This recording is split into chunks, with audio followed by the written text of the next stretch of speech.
There are mysteries that start loud, with sirens and headlines. And there are mysteries that start quietly, with a body at the edge of a road and a file that refuses to close. For 20 years, this woman did not have a name in the public record. She had a label, a shorthand that reduced a full human life to a single detail. They called her the Woman in Pink. On the 3rd of July, 2005, the body of a woman was found at the 84-kilometer mark on the Vila Road in Viladecans, in the province of Barcelona, Spain. She was dressed in a pink floral top, pink trousers, and pink shoes. Investigators estimated she had been dead for less than 24 hours. From the beginning, police treated the death as suspicious because evidence suggested her body had been moved in the 12 hours preceding discovery. That one sentence is the hinge of the whole case. When investigators say a body appears to have been moved, it usually means the place she was found is not the place the story began. It means there is at least one missing location, one missing vehicle, one missing window of time, and potentially one missing person who did not want her found where she died.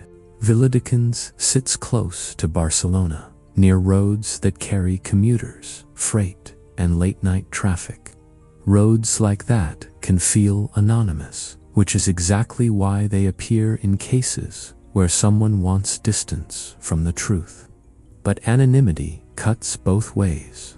A roadside discovery can produce very little because it is a place people pass through, not a place they belong. Witnesses blur together, memories dissolve, and by the time anyone realizes a detail mattered, it is gone. The investigators still had to start somewhere, so they did what every identification effort does.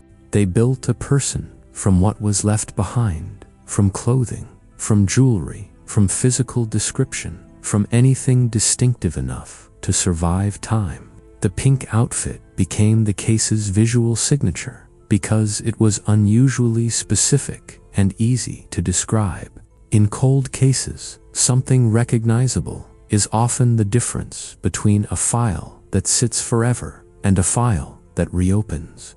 Still, the most important identifier was missing. A name is not just a label, it is a key that unlocks phone records, travel histories, relationships, workplaces, routines, and the final pattern of a person's days. Without it, the investigation moves like it is underwater. In the years after 2005, the Woman in Pink remained unidentified. That does not necessarily mean nobody cared. It often means the right comparison never happened. One database does not talk to another. One country's missing person report does not match another country's unknown body.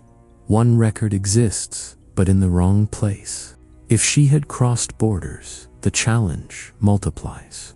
A person can vanish between systems simply by traveling, changing phones, using cash, or having no close family pushing a case forward in the country where she died.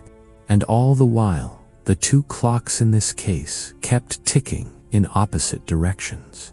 One clock was short, less than 24 hours since death. The other clock was sharper, a 12-hour window where the body appears to have been moved.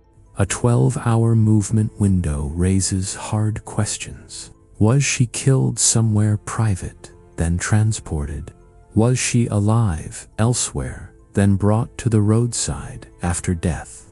Was the move planned, or was it panic, improvisation, an attempt to buy time? For years, the public did not have answers, and the case did not have a name. Then, international cooperation shifted the geometry of the search.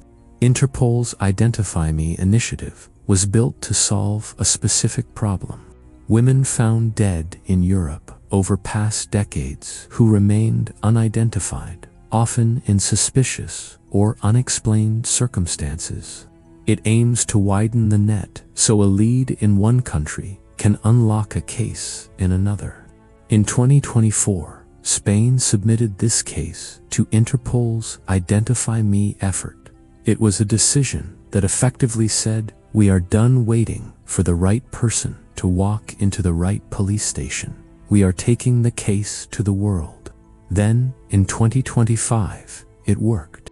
According to Interpol's case page, the identification came through a fingerprint match in Turkey, followed by kinship DNA analysis to confirm it with a close relative's DNA. On the 25th of September 2025, Interpol announced the woman had been identified as Liudmila Zavada, a Russian citizen, aged 31 at the time of death. After 2 decades, the woman in pink had her name back. But identification is not the same as resolution. A name answers one question, and sometimes it makes the remaining questions louder. If the body was moved, that fact still stands. The 12-hour gap still stands. Whatever happened to Liudmila Zavada, the roadside is likely only the last scene, not the first. Now the investigation can do something it could not do before. It can trace her life forward to 2005 and backward from the roadside, looking for the point where her known world ends and the unknown begins. With a name, you can ask practical questions that were impossible before. Did she have known travel patterns? Did she have contacts in Spain? Did she pass through Turkey? And if so, why is her fingerprint there? What is the last official trace? A hotel record, a border entry, a job, a phone, a friend? You can also ask emotional questions that matter just as much. Who was looking for her, if anyone? Did someone assume she would return? Did someone report her missing in a different country, in a different language, under a slightly different spelling? Cold cases often hinge on one brutal reality. The longer time passes, the less reliable witnesses become. People move, memories shift, businesses close, records are deleted, and the ordinary details that might have mattered become impossible to recover. That is why international initiatives like Identify Me matter. They do not only widen the audience, they widen the probability that the right archive will be searched, the right record will be matched, the right family will recognize a face or an object or a detail. Still, even with a name, the central question of this case remains shaped by that word, moved. If she was moved, someone made a decision after she died, and decisions leave patterns. There are a few broad ways cases like this unfold, and I will frame them as possibilities, not conclusions, because we do not have the full investigative file. One possibility is a dump site scenario. The death occurs elsewhere, and the roadside is chosen because it is convenient, fast, and detached from the person who did it. The aim is to separate the victim from the true scene, because the true scene contains evidence. In that scenario, investigators would look for a primary location where time was spent, where violence occurred, or where a vehicle was loaded. That could be a room, a car park, a secluded property, a vehicle itself. The point is that the story has at least one earlier chapter. Another possibility is staging.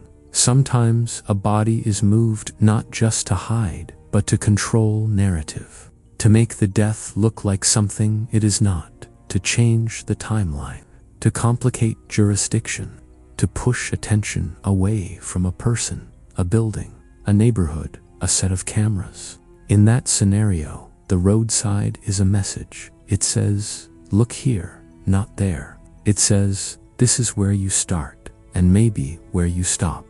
A third possibility is panic after an accidental death.